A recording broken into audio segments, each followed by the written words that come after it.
نحمد و نصلی علی رسولہ الکریم اما بعد فاعوذ باللہ السمیع العلیم من الشیطان الرجیم بسم اللہ الرحمن الرحیم رب اشرح لی صدری ویسر لی امری واحلل عقدۃ من لسانی یفقہوا قولی رب زدنی علما اللہم طہر قلبی من النفاق وعملی من الریاء ولسانی من الکذب وعینی من الخیانہ فإنک تعلم خائنۃ الأعین وما تخفی الصدور۔ ناظرین اکرام، السلام علیکم ورحمۃ اللہ وبرکاتہ۔ جیسا کہ آپ کو یاد ہوگا کہ پچھلے ماہ سے ازواج النبی صلی اللہ علیہ وسلم امہات المؤمنین رضی اللہ تعالی عنہما کا ذکر خیر میں نے شروع کیا تھا، اور میری کوشش ہوتی ہے کہ ہر معاملے میں ضعیف احادیث یا وہ کتابیں، وہ مقالے جو کہ بالکل صحیح نہ ہوں انہیں نظر انداز کیا جائے، اور صحیح کتب اور اسی طرح صحیح حوالوں سے اپنے پروگرام کو مرتب کرتی ہوں۔ اللہ تعالیٰ میری اس کاوش کو قبول فرمائے اور میرے لیے آسانیاں بھی فرمائے۔ حضرت خدیجہ رضی اللہ تعالی عنہا کا ذکر، اس کے بعد حضرت سعودہ بنت خزیمہ جو کہ نبی صلی اللہ علیہ وسلم کی ازواج میں نمبر 2 آتی ہیں، اور حضرت عائشہ رضی اللہ تعالی عنہا۔ حضرت سعودہ اور حضرت عائشہ کے نکاح آگے پیچھے ہوئے، لیکن حضرت سعودہ کی رخصتی مکے ہی میں ہو گئی تھی، اس وجہ سے ہم انہیں نمبر 2 مانتے ہیں۔ حضرت عائشہ کی رخصتی مدینے میں ہوئی ہے، اور پھر حضرت عائشہ کے ذکر کے بعد آج انشاءاللہ تعالی حضرت حفصہ رضی اللہ تعالی عنہا کا ذکر کروں گی۔ اللہ تعالیٰ مجھے توفیق دے کہ میں صحیح بات آپ لوگوں کے سامنے پیش کر سکوں۔ ام المومنین حفصہ رضی اللہ تعالی عنہا، ان کے بارے میں کہا جاتا ہے کہ نبوت سے 5 سال قبل ان کی ولادت ہوئی تھی، اور یہ حضرت عمر فاروق رضی اللہ تعالی عنہ کی بیٹی تھیں۔ نبی صلی اللہ علیہ وسلم کے نکاح میں آنے سے پیشتر ان کا نکاح خنیس بن حذافہ سے ہوا تھا، اور خنیس جو تھے یہ سابقین میں سے تھے، یعنی جو لوگ نبی صلی اللہ علیہ وسلم کی دعوت پر لبیک کہنے والے تھے، شروع ہی میں بغیر کسی حل و حجت کے یہ ان میں شامل تھے۔ اسی وجہ سے انہوں نے پھر ہجرتین بھی کی، حبشے کی طرف، اس کے بعد پھر مدینے ہجرت کر کے آئے، بدر اور احد میں شامل رہے۔ بدر میں غازی بن کے لوٹے، لیکن احد میں انہیں بہت زخم آئے۔ مدینے آنے کے بعد ان کا انہی زخموں کی وجہ سے انتقال ہو گیا۔ حضرت عمر رضی اللہ تعالی عنہ بیٹی کی بیوگی پر بہت افسردہ تھے۔ جب ان کی عدت پوری ہو گئی تو وہ پھر حضرت ابو بکر کے پاس آئے اور یہ ارادہ ظاہر کیا کہ ابو بکر ان کی بیٹی سے نکاح کر لیں۔ حضرت ابو بکر نے کوئی جواب نہ دیا۔ حضرت عمر کو دکھ تو بہت ہوا، مگر پھر وہ حضرت عثمان کے پاس آئے اور ان سے خواہش ظاہر کی، کیونکہ انہی دنوں میں حضرت رقیہ رضی اللہ تعالی عنہ کا انتقال ہوا تھا۔ اس وجہ سے حضرت عمر کو خیال ہوا کہ نکاح ثانی کے لیے وہ حفصہ کو چن لیں، لیکن حضرت عثمان نے جواب دیا کہ میں ابھی عقد ثانی کا ارادہ نہیں رکھتا۔ حضرت عثمان کی اس بات سے بھی انہیں رنج ہوا۔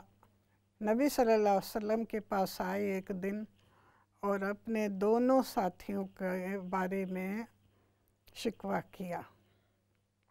حضور صلی اللہ علیہ وسلم نے جب ان کی بات سنی تو کہا کہ اے عمر، فکر نہ کرو، اللہ تعالیٰ حفصہ کو ابو بکر سے بہتر آدمی عطا کرے گا، اور عثمان کو حفصہ سے بہتر بیوی۔ اور اس کے بعد پھر نبی صلی اللہ علیہ وسلم نے حضرت ام کلثوم کا نکاح حضرت عثمان سے کر دیا، اور آپ نے نکاح کا پیغام حضرت حفصہ کے لیے دیا۔ اس طرح وہ نبی صلی اللہ علیہ وسلم کی زوجیت میں داخل ہوئیں۔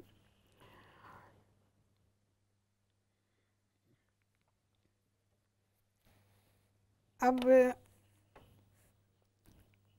ہم دیکھیں تو حضرت حفصہ اور حضرت عائشہ، ان کی عمروں میں کوئی زیادہ فرق نہیں تھا، اور پھر ان دونوں کے درمیان سوکن کا رشتہ بھی قائم ہو گیا۔ معمولی رنجشوں کی بڑی پیاری سی ان کی آپس میں رنجشیں ہمیں ملتی ہیں، لیکن جسے آپ عداوت کہیں، بغض کہیں، اس کا کہیں دور دور پتہ نہیں۔ حضرت حفصہ جہاں حضرت عائشہ حضرت ابو بکر کی بیٹی تھیں، جو نبی صلی اللہ علیہ وسلم کو بہت محبوب تھے، وہیں حضرت عمر کی صلاحیتوں کا آپ نے اس انداز میں بیان کیا تھا، اعتراف کیا تھا کہ اگر میرے بعد کوئی نبی ہوتا تو وہ عمر ہوتے۔ عمر کی دور اندیشی، ان کی بہادری نبی صلی اللہ علیہ وسلم کو بہت پسند تھی، اسی وجہ سے آپ نے یہ بات کہی تھی۔ بہرحال حضرت حفصہ نبی صلی اللہ علیہ وسلم کی زوجیت میں شامل ہو گئیں، اور پھر حضرت ابو بکر خود آئے حضرت عمر کے پاس اور ان سے کہا کہ میرے بھائی، میری خاموشی سے کوئی غلط مطلب نہ نکالنا، مجھے نبی صلی اللہ علیہ وسلم کے اس ارادے کا علم تھا، اسی وجہ سے میں نے خاموشی اختیار کی۔ اگر نبی صلی اللہ علیہ وسلم کا راز جہاں میں افشا نہیں کر سکتا تھا، وہیں اگر نبی صلی اللہ علیہ وسلم یہ نکاح نہ کرتے تو میں حفصہ سے ضرور نکاح کر لیتا۔ اس طرح حضرت عمر کے دل سے ان کے بارے میں جو غلط فہمی ہو گئی تھی وہ دور ہو گئی۔ حضرت حفصہ کا نکاح ہوا ہے سن 3 ہجری میں، اور اس وقت نبی صلی اللہ علیہ وسلم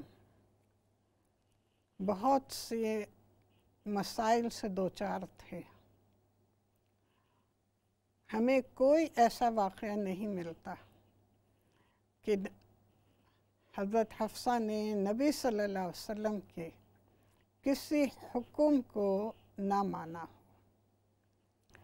اور اسی طرح جیسے کہ میں نے پہلے بھی کہا ہے کہ عائشہ اور حفصہ کا رشتہ جو تھا وہ بھی بہت پیارا تھا۔ دونوں اکثر اوقات جب کوئی بات ہوتی تو سب سے پہلے ایک دوسرے سے مشورہ کیا کرتی تھیں، اس کے بعد دوسری ازواج سے وہ بات ذکر کی جاتی تھی۔ اس سے بھی یہ معلوم ہوتا ہے کہ جہاں حضرت ابوبکر اور حضرت عمر میں بھائی چارہ تھا، وہیں ان کی بیٹیاں بھی اس رشتے کا بھی اور نبی صلی اللہ علیہ وسلم کے رشتے کا بھی بہت خیال رکھتی تھیں۔ ایک مرتبہ جبرائیل تشریف لائے اور انہوں نے حضرت حفصہ کی تعریف ان الفاظ میں کی، فَإِنَّهَا قَوَّامَةٌ صَوَّامَةٌ وَإِنَّهَا زَوْجَتُكَ فِي الْجَنَّةِ۔ اے نبی صلی اللہ علیہ وسلم، یہ بہت عبادت کرنے والی ہیں، بہت روزے رکھنے والی ہیں، اور وہ بہشت میں آپ کی بیوی ہوں گی۔ یہ تھی ان کی تعریف جو کہ اللہ رب العزت کے عرش سے فرش تک آئی اور نبی صلی اللہ علیہ وسلم کو یہ پیغام دے کر گئی۔ یقیناً وہ ہستی ہی ایسی ہوگی کہ جس کی تعریف اللہ تعالیٰ کے برگزیدہ فرشتے جبرائیل نے کی اور بہترین حسنات کے ساتھ کی۔ حضرت حفصہ سے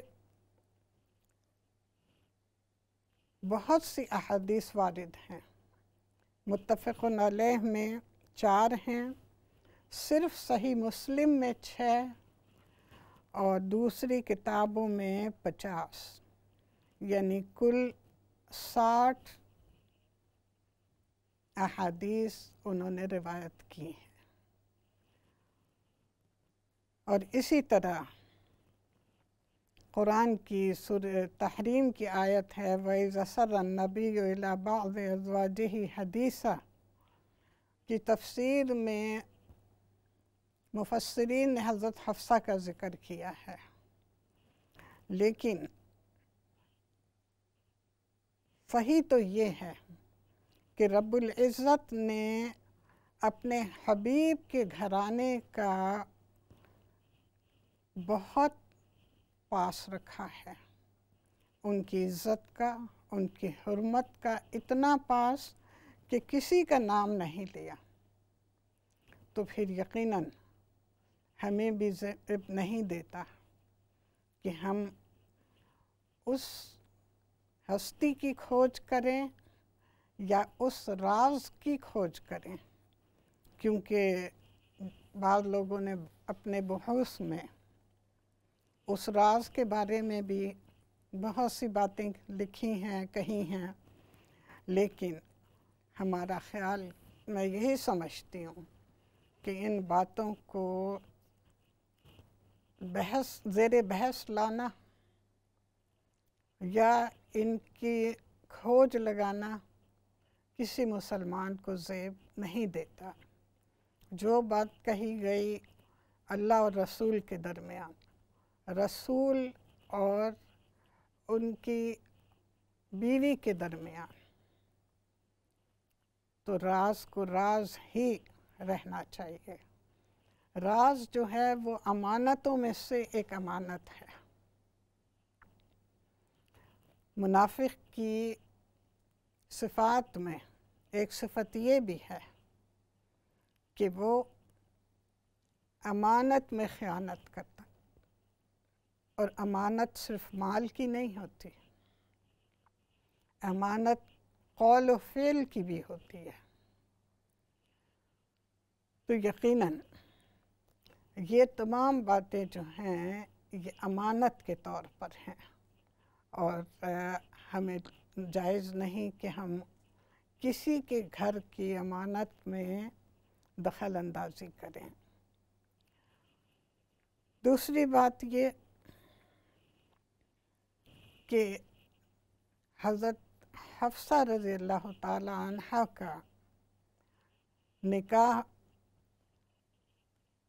اللہ کے رسول صلی اللہ علیہ وسلم کے ساتھ ہوا، اور جیسے میں نے پہلے بھی عرض کیا کہ حفصہ اور عائشہ بہت قریب تھے ایک دوسرے کے، اور اسی وجہ سے ان دونوں کے خدمات جو ہیں قرآن فہمی اور اسی طرح اس وقت کی عورتوں کی اصلاح میں بہت بڑا کردار ہے۔ حضرت حفصہ عائشہ کی طرح بہت زبردست مقررہ تو نہیں تھیں، مگر اس کے باوجود وہ مسلمان عورتوں کی بھلائی، ان کی تعلیم و تربیت، اس میں بہت دلچسپی لیتی تھیں۔ کتابت، لکھنا، پڑھنا، سیکھنا، سکھانا، یہ ان کا محبوب مشغلہ تھا۔ مزاج میں تھوڑی سی تیزی تھی، مگر یہ تیزی جو تھی یہ یقیناً باپ سے وراثت میں ملی تھی، لیکن یہ تیزی ایسی نہیں تھی کہ جس سے نبی صلی اللہ علیہ وسلم کی شان میں کسی قسم کی گستاخی ہو، بلکہ یہ تیزی جو تھی یہ قدرتی انداز تھا۔ حضرت عائشہ کے ساتھ جیسے کہ میں نے پہلے بھی کہا ہے کہ بڑے پیارے انداز میں نوک جھوک ہوتی تھی۔ ایک مرتبہ حضرت حفصہ نے سفر کے دوران اپنا اونٹ ان سے بدل لیا، اسی طرح ایک مرتبہ اپنی اوڑھنی بدل لی، اور حضرت عائشہ چونکہ چھوٹی تھی ان سے، اس وجہ سے ان کی باتوں میں آ جایا کرتی تھیں۔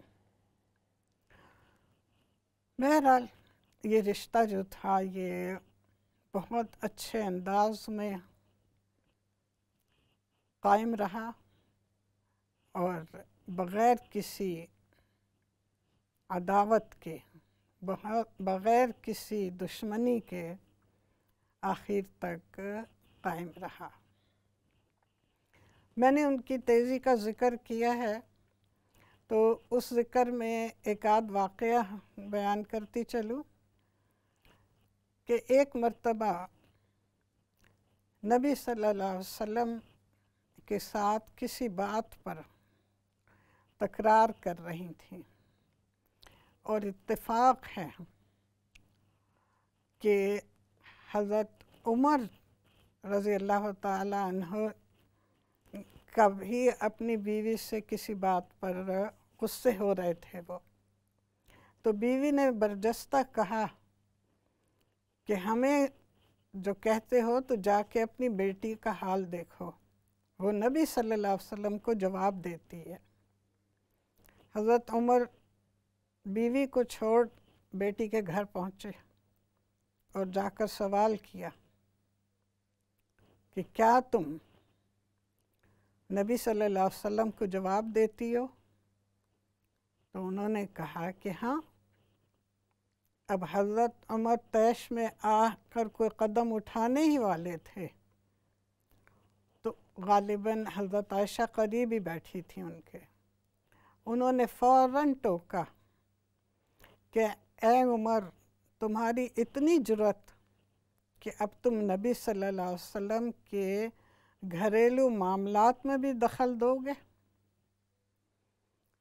حضرت عمر جہاں تھے وہیں کھڑے رہ گئے اور پھر وہیں سے واپس بھی ہو لیے۔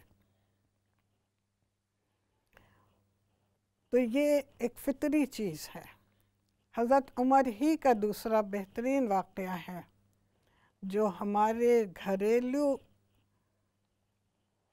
معاملات میں بہت سبق آموز ہے، کہ حضرت عمر ایک مرتبہ اپنے گھر میں تھے، یہ ان کی خلافت کا زمانہ تھا، وہیں ایک شخص اپنی بیوی سے تکرار کر رہا تھا اور غصے میں پھر وہ شکایت لے کے حضرت عمر کے دروازے پر آیا کہ آج میں خلیفہ سے فیصلہ کراؤں گا۔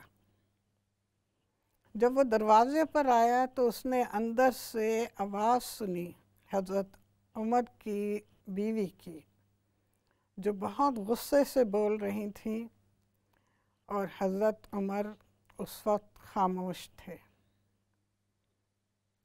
وہ شخص دروازے سے ہی واپس مڑ گیا۔ حضرت عمر نے اس کی چاپ کی آواز، اس کے قدموں کی آواز سن لی۔ دروازہ کھولا آ کے تو دیکھا وہ شخص واپس جا رہا ہے۔ اسے آواز دی کہ تم دروازے تک آئے تو اپنی بات کیے بغیر واپس کیوں جا رہے؟ تو اس نے کہا کہ مجھے اپنی بات کا جواب مل گیا۔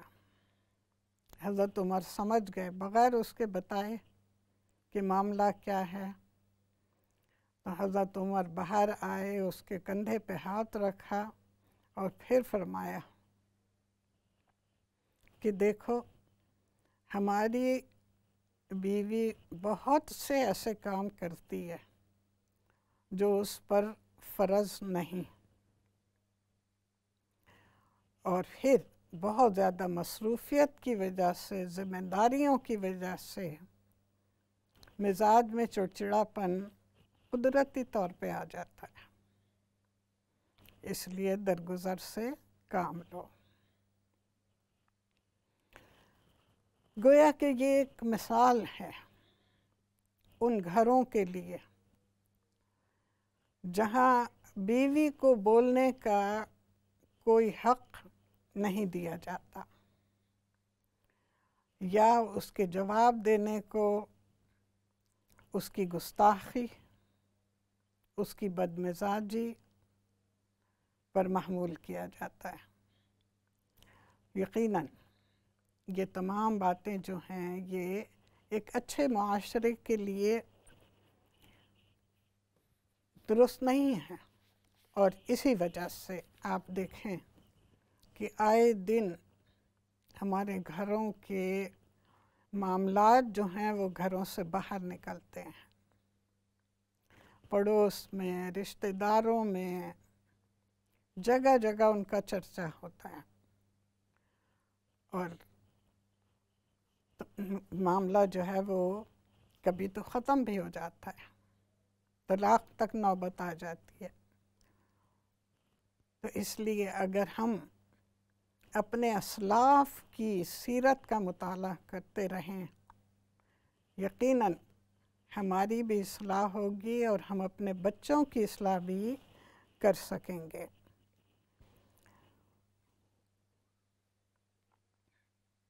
حضرت حفصہ کے بھائی حضرت عبداللہ بن عمر، یہ وہ بھائی ہیں کہ جن سے 2210 احادیث آپ کو حدیث کی کتابوں میں ملیں گی، یہ اعزاز ان کو حاصل ہے۔ اور ان کی والدہ کا نام زینب تھا، زینب بنت مظعون، جو شروع اسلام میں داخل ہوئی تھیں، اور مکے ہی میں ان کی وفات ہو گئی تھی۔ ان کا سلسلہ نسب نبی صلی اللہ علیہ وسلم سے کعب میں جا کے ملتا ہے، اور ان کی نانی کا سلسلہ بھی اسی طرح۔ ان کے ماموں تھے عثمان بن مظعون، جو پکے مسلمان تھے، ذوالحجرتین تھے، مہاجرین میں سب سے پہلے ان کا انتقال ہوا، اور جب ان کا انتقال ہوا تو نبی صلی اللہ علیہ وسلم نے دفنانے سے پہلے ان کی پیشانی پر بوسہ دیا اور اپنے بیٹے ابراہیم کو ان کے بغل میں دفنا کر آپ نے فرمایا الحق بالسلف الصالح منا۔ یہ تھیں حضرت حفصہ رضی اللہ تعالی عنہا، نبی صلی اللہ علیہ وسلم کی زوجہ اور حضرت عمر بن خطاب کی بیٹی۔ اس کے ساتھ ہی ہمارے وقفے کا وقت ہو رہا ہے، وقفے کے بعد انشاءاللہ پھر حاضر ہوں گی، اس وقت تک کے لیے اجازت۔ سبحان اللہ و بحمدہ، سبحان اللہ العظیم۔ السلام علیکم ورحمۃ اللہ۔ ناظرین کرام، وقفے سے پہلے کچھ باتیں عرض کر رہی تھی، اور اب ہمارا وقت ہے کوسچن آنسر کا۔ جب تک کال آتی ہیں اس وقت تک میں نے پچھلے 2-3 پروگراموں میں نوٹ کیا تھا کچھ بہنوں کے سوالات جو کہ ڈپریشن کے حوالے سے تھے، اور اس کا جواب کافی چونکہ تفصیل طلب ہے، اس لیے کوشش کروں گی کہ آج اس ٹاپک کو لے کے میں آپ لوگوں کی رہنمائی کر سکوں۔ بہرحال جب تک کالز آتی ہیں اس وقت اپنی بات جاری رکھتی ہوں۔ ڈپریشن کے بارے میں اللہ تعالیٰ نے یہ کیا ہے، ڈپریشن اصل کیا ہے؟ ڈپریشن ہے انسان کی ایک کیفیت کا نام، وہ کیفیت جو کہ ذہنی اور جسمانی وسوسوں کا شکار ہوتی ہے،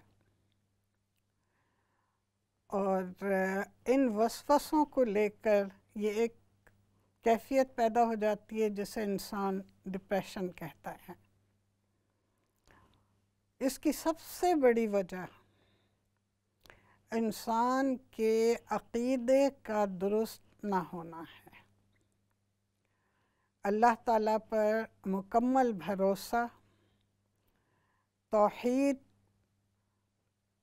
پر یقین کہ اللہ تعالیٰ واحد ہے، اس ساری کائنات کا نظام اس کے ہاتھ میں ہے، اور اسی وجہ سے کوئی اس میں دخل نہیں دے سکتا۔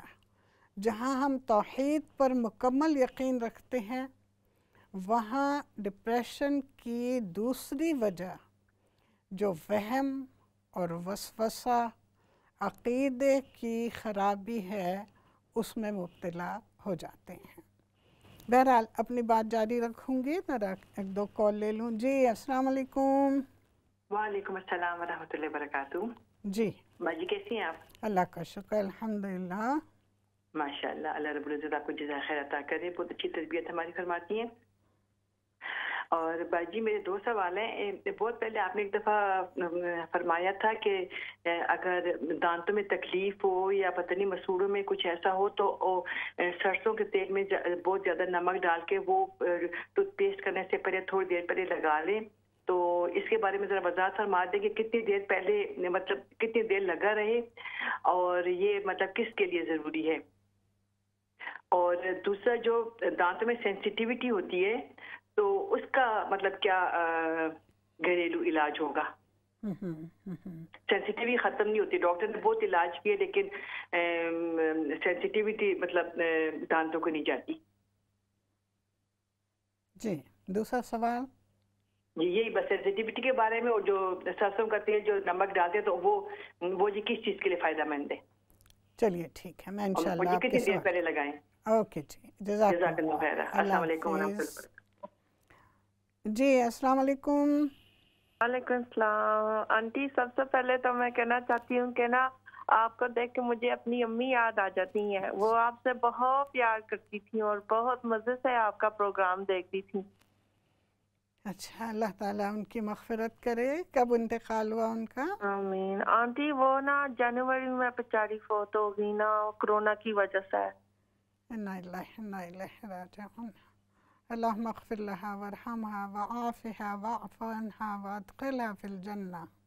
آمین. تھینک یو، جزاک اللہ. وہ بہت آپ کو میں دیکھتی ہوں نا مجھے امی یاد آ جاتی ہیں. تو آنٹی میں نے بس یہ سوال آپ سے بس نصیحت ہی مانگنی تھی کہ مجھے امی بہت یاد آتی ہیں نا. میں بہت اکیلی ہو گئی ہوں ان کے بغیر، تو ایسا پریشان رہتی ہوں. تو میں دعا بھی مانگتی ہوں ان کے لیے بہت زیادہ، لیکن وہ بہت مجھے یاد آتی ہیں. بیٹا ماں چیز ہی ایسی ہے، ایسی ہستی ہے کہ جو آپ کے قریب ہو یا دور ہو، اس کی ذات جو ہے وہ آپ کے ارد گرد موجود ہوتی ہے. اور ماں کا دکھ ایک دن 2 دن 1 سال 2 سال کا نہیں، یہ ساری عمر کا ہے. میری امی کو اللہ تعالیٰ ان کے کروٹ کروٹ جنت نصیب کرے. 6 ستمبر کو پورے 2 سال ہوئے ہیں، اور 6 ستمبر کا سارا دن میرا انہی کے یاد میں گزرا. کام میں سارے کر رہی تھی، یہ نہیں کہ خالی بیٹھ کے انہیں یاد کر رہی تھی، لیکن ہر کام میں ہر جگہ وہ مجھے نظر آ رہی تھیں. ہم ان کے لیے یہی کر سکتے ہیں کہ کثرت سے رب اغفر ورحم پڑھیں. اسی طرح رب ارحمہما کما ربیانی صغیرہ، صدقہ جاریہ ان کے لیے قائم کریں. کہیں آپ معلوم کر کے خود کنواں کھدوائیں ان کی طرف سے، یا یہاں پر بھی جو ایسی جگہیں ہیں جہاں پر صحیح طور پہ مسلمانوں کے لیے کام ہو رہا ہو، اس میں پیسہ لگائیں. اور اس سلسلے میں اگر آپ کو مشورہ کرنا ہو تو آپ ہولڈ کیجئے گا، میں آپ سے بات بھی کر لوں گی. جزاکم اللہ خیرہ. ہاں جی، السلام علیکم. وعلیکم السلام ورحمۃ اللہ وبرکاتہ. جی جی کون آپا بول رہی ہیں؟ وہ باجی بول رہی ہیں؟ سوری، آپ کون بول رہی ہو؟ میں وہی بول رہی ہوں جو سامنے آپ کے بیٹھی ہوں. جی سوری باجی. میں اپنی پرابلم بتا رہی تھی. میں 2-3 ہفتے پہلے بیٹی نے بھی آپ سے بات کی ہے میری، تو آپ نے اس کا جواب نہیں دیا تھا. باجی میرے نا پیٹ میں پرابلم ہے، جو اوپر کا جو حصہ ہوتا ہے لیکس کارڈیا کہتے ہیں جس کو، تو وہ اوپن ہو رکھا ہے. اس کی وجہ سے میرا جو بھی کھاتی ہوں کھانا نہیں آتا. اوپر ایسڈ، جب ایسڈ بنتا ہے 1-1.5 گھنٹے کے بعد، وہ پورا میرے منہ کو جلا دیتا ہے.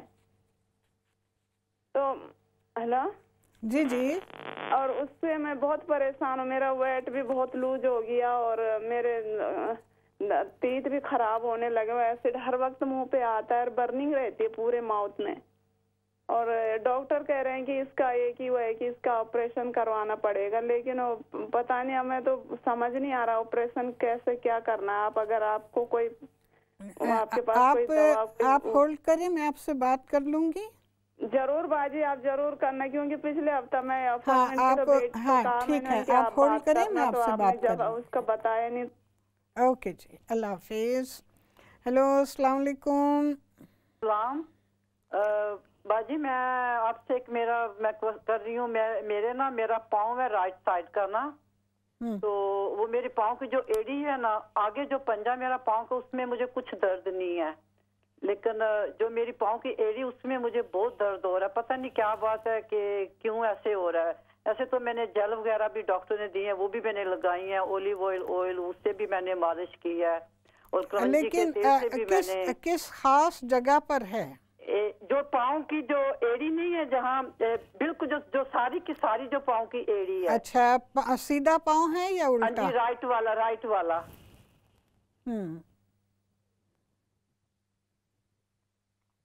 اچھا، میرے پاس آپ کا سوال لکھا ہوا نہیں ہے، میں وہی دیکھ رہی تھی. تو پتہ نہیں، بہرحال میں آپ کے سوال کا جواب دے دوں گی، ٹھیک ہے؟ ہیلو السلام علیکم۔ وعلیکم السلام جی، میں نے آپ سے 2 ہفتے پہلے میں نے شاید کال کی تھی کہ آپ نے کہا تھا میں جواب دوں گی، لیکن 2 ہفتے سے میں ویٹ کری، میرا آنسر ابھی تک ملا ہی نہیں ہے مجھے۔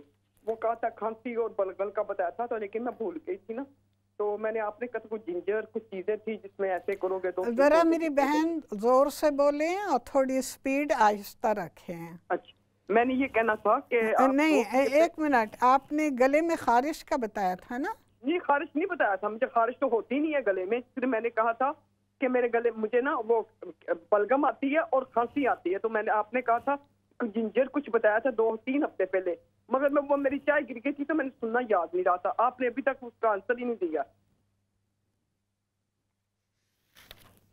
چلیں ٹھیک ہے، میں آپ کے سوال کا جواب دے دوں گا۔ پلیز، ابھی میری چوتھی کال ہے، میں ویٹ 2 ہفتے سے کر رہی ہوں، ابھی تک مجھے آنسر نہیں مل رہا، پلیز اس بار لکھ لیجیے گا کہ پلیز۔ میں آپ کے سوال کا جواب دے دوں گی، ٹھیک ہے؟ اوکے جی، اللہ حافظ، السلام علیکم۔ ہیلو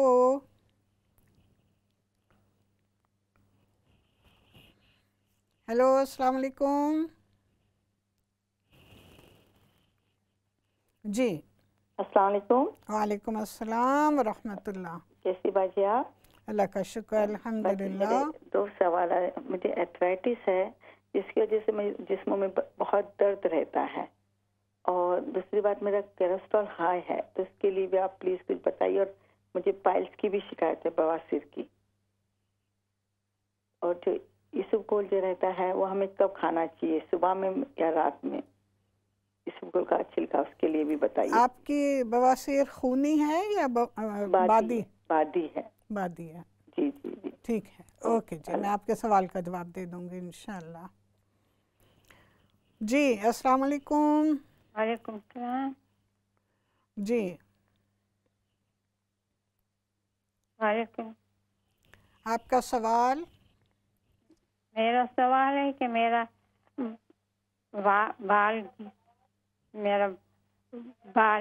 بال گرتا ہے، تو آپ نے بتایا تھا تارا مینا کا تیل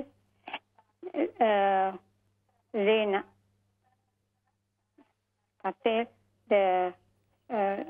ہے، تو پھر کس مقدار میں لینا چاہیے، یہ مجھے پلیز بتا دیں۔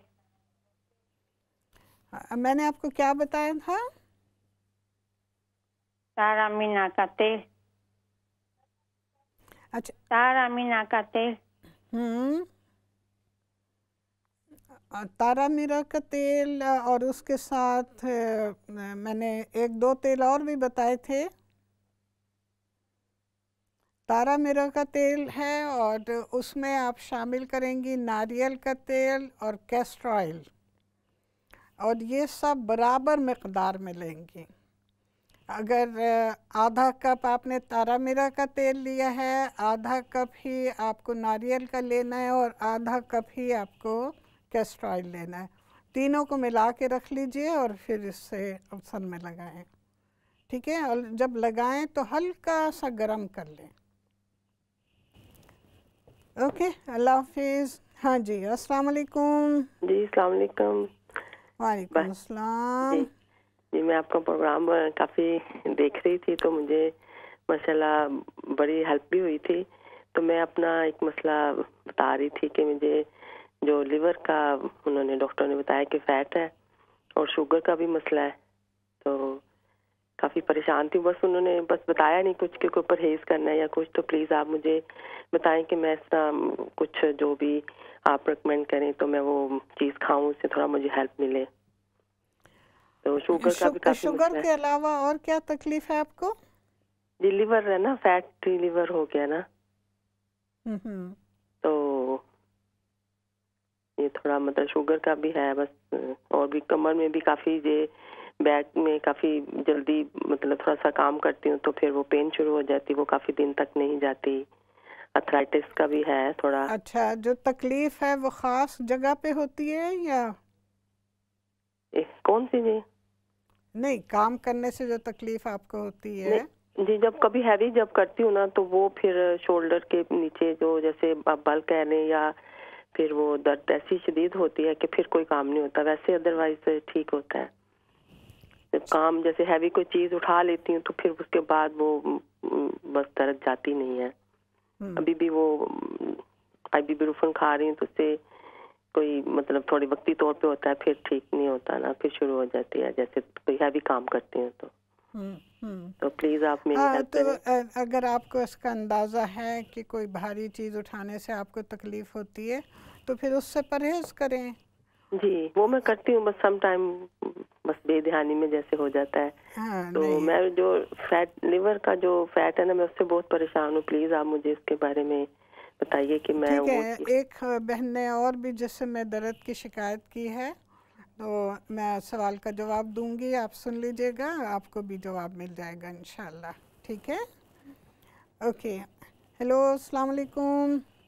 السلام علیکم آپا جی, کیسی ہیں آپ؟ ٹھیک ہیں الحمدللہ, اللہ کا شکر. بیٹا آپ بتائیں. الحمدللہ, اللہ تعالیٰ آپ کو بہت سارا اس چیز کا اجر دے گا کہ ہماری بہت ساری ہیلپ کرتے ہیں. اور سب بھائیوں کو جو اسٹوڈیو میں بیٹھے ہیں ان کو میری طرف سے بہت سلام, بہت دعائیں. آپا جی میرے 3 کوسچن ہیں. پہلے تو یہ کہ پلیز مجھے آپ کا فون نمبر چاہیے اور میں آپ کو کس ٹائم اس فون کروں تاکہ آپ مجھے مل جائیں. پلیز مجھے یہ بتائیے گا, اسٹوڈیو میں بتا دیجیے گا. دوسرا یہ کہ میرا آپا جی کچھ الرجی ہوئی تھی, تقریباً سال ہونے والا, بیچ میں ٹھیک بھی ہو جاتی.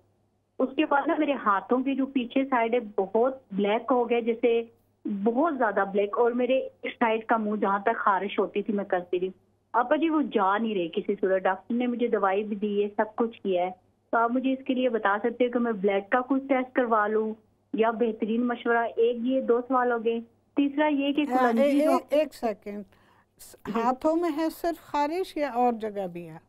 آپا جی پہلے پاؤں کی تھوڑی سی ہوئی تھی, وہ ٹھیک ہو گئی تھی, لیکن اب جی خارش مجھے ٹھیک ہو گئی, لیکن ان کے جو نشانات ہیں نا, ہو رہی سب جگہ تھی, لیکن زیادہ میں ہاتھوں پہ کرتی تھی یا منہ پہ کرتی تھی. ان کے نشانات ہاتھ کے پیچھے بہت زیادہ بلیک ہو گئے اور ایک آدھے سائڈ پہ منہ پہ بہت زیادہ ہو گئی. یہ ہے. اچھا, اس کے بعد آپ کا یہ کہ کلنجی کا یا میتھی دانہ کا, یا ہم لوگ اس میں گول کھاتے ہیں, بڑوں کے لیے یا چھوٹوں کے لیے بتائیے کس طرح کھانا چاہیے, کس ٹائم کھانا چاہیے, اور اس کو کتنی لمٹ تک کھانا چاہیے تاکہ ہمیں اس کے فائدے زیادہ ہو, نقصانات. کیونکہ میں نے میتھی دانہ بھی 3-4 مہینے بہت استعمال کیا تھا. آپ اس کا سائڈ افیکٹ بتا دیں مجھے, کچھ ہوا گرمی یا اس کی وجہ سے. پلیز آپ فون کا مجھے بتا دیجیے گا.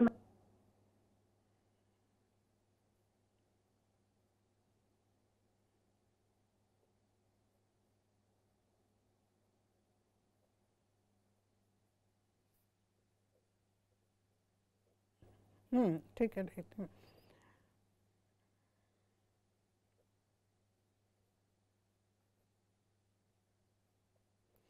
ہاں جی, السلام علیکم. السلام علیکم. وعلیکم السلام. باجی السلام علیکم. میرے نا جسم سے نا گل تو سٹارٹ ہوئی ہے, تھوڑا جی میں لال لال جو میں سوچ نہیں جاتا, ایچنگ ہو گئی ہے میری, بخار بہت ہو رہی ہے, باہاں تے آ گئی ہے, ہاتھاں تے بھی. یہ آپ کے مستقل رہتا ہے یا آتا جاتا رہتے ہیں؟ ہاں جی, یہ آپ کے مستقل رہتے ہیں لال دھبے یا آتے جاتے رہتے ہیں؟ نہیں آتے جاتے نہیں ہے, 1 ہفتہ ہو گیا میں ایک اسٹارٹ ہو گئی ہے, پہلے نہیں تھی. آپ نے ڈاکٹر کو دکھایا؟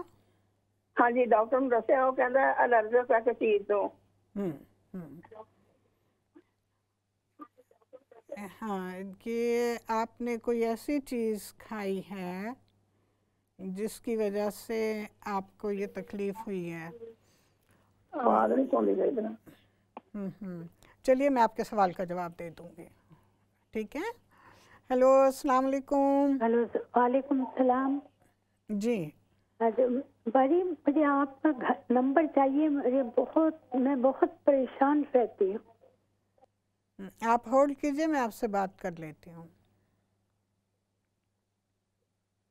ہیلو, اچھا ٹھیک ہے.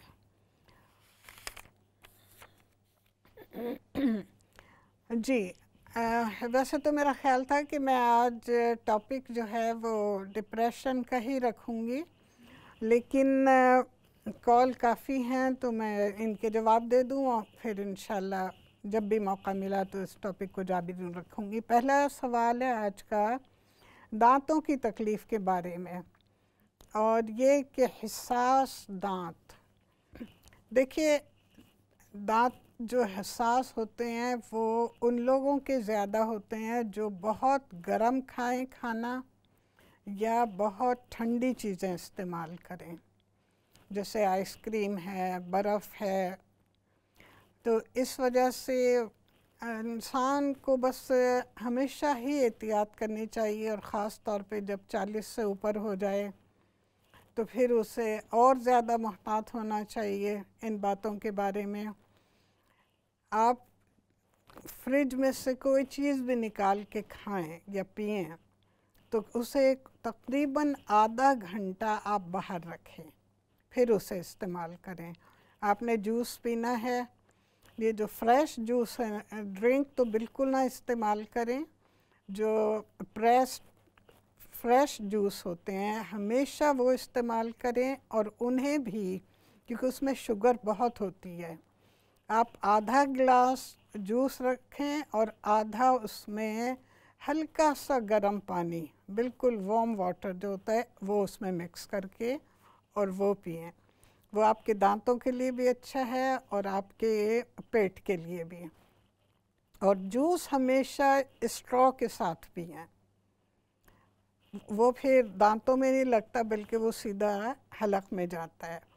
اب اگر آپ اسٹرا جو ہیں ڈسپوزیبل استعمال کریں گی تو یقیناً کوڑا پھر بہت زیادہ جمع ہوگا، پولوشن اس سے بڑھتی ہے۔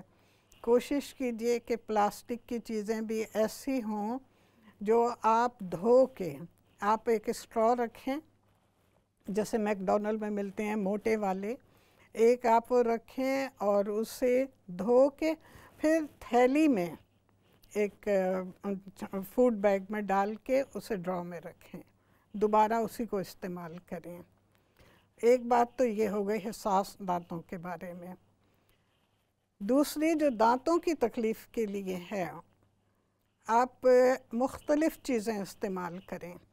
اگر ایک چیز آپ نے کچھ عرصے کی ہے تو اس کے بعد دوسری کریں، یا بدل بدل کے ایک دو دن ایک چیز، ایک دو دن دوسری چیز۔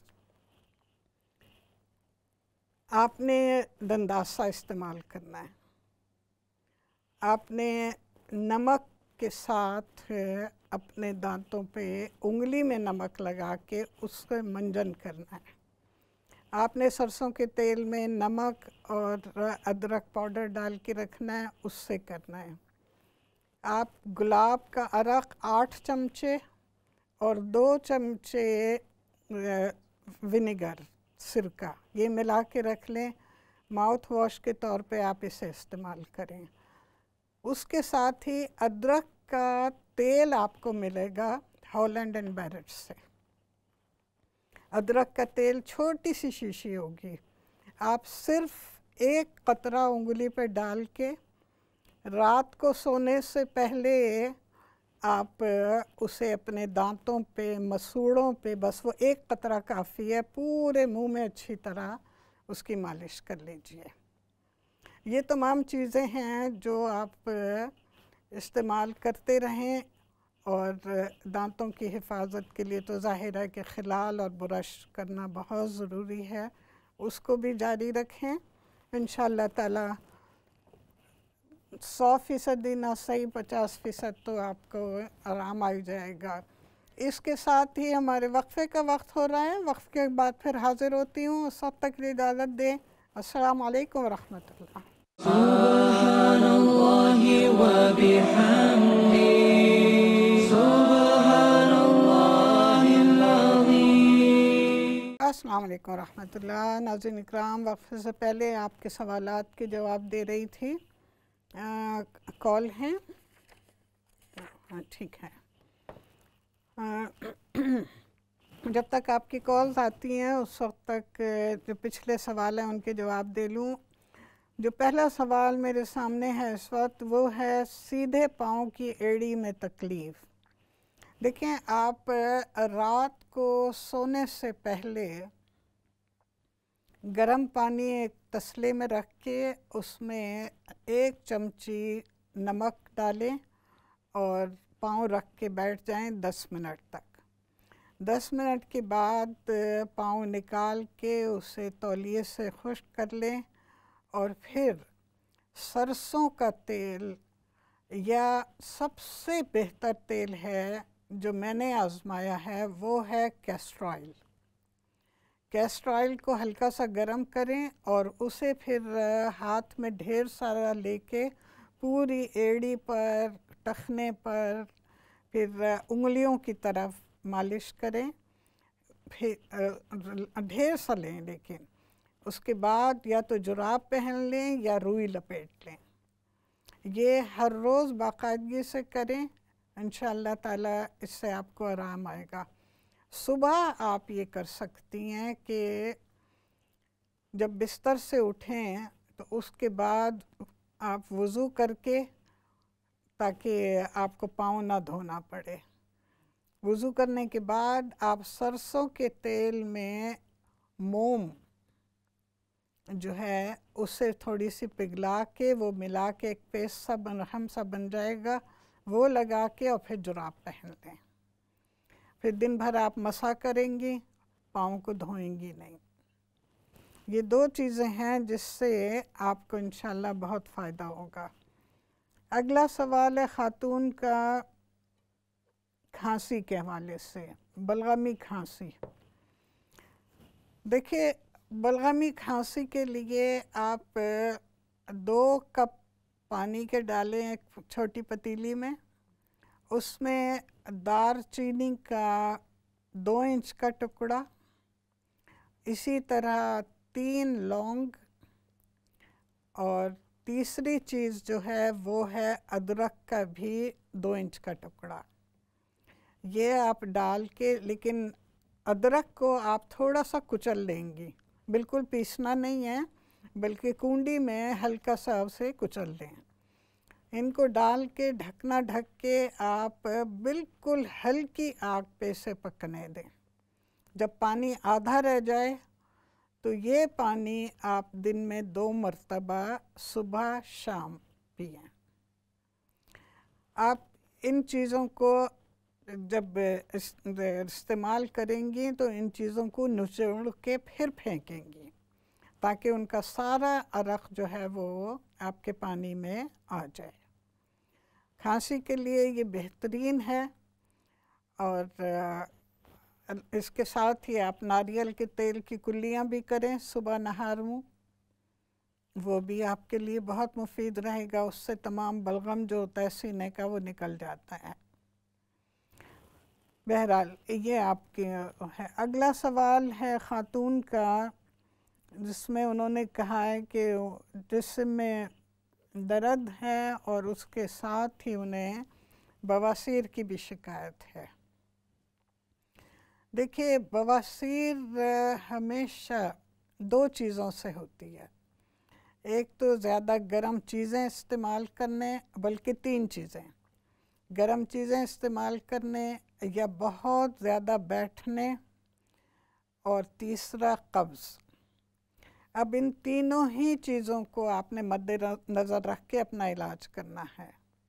بہت دیر بیٹھے نہیں، تھوڑی دیر اگر بیٹھ کے کام کرنے کا آپ کا ہے تو پھر آپ کام کر کے آدھا گھنٹہ اس کے بعد اٹھ کے ٹہل لیں، تاکہ آپ کے جو مسامات ہیں جسم کے ان میں لچک پیدا ہو۔ ایک چیز تو یہ ہو گئی۔ دوسری چیز جو ہے وہ یہ ہے کہ آپ ایسی چیزیں نہ کھائیں جو کہ بہت گرم ہیں، یا کوئی بھی گرم چیز کھانے کے بعد اس کا توڑ جو ہے وہ استعمال کریں۔ جیسے کہ آپ کو انڈے سے اگر گرمی ہوتی ہے تو آپ اس کے ساتھ دودھ استعمال کریں۔ مچھلی کھا کے اگر آپ کو گرمی محسوس ہوتی ہے تو اس کے ساتھ آپ پھل استعمال کریں،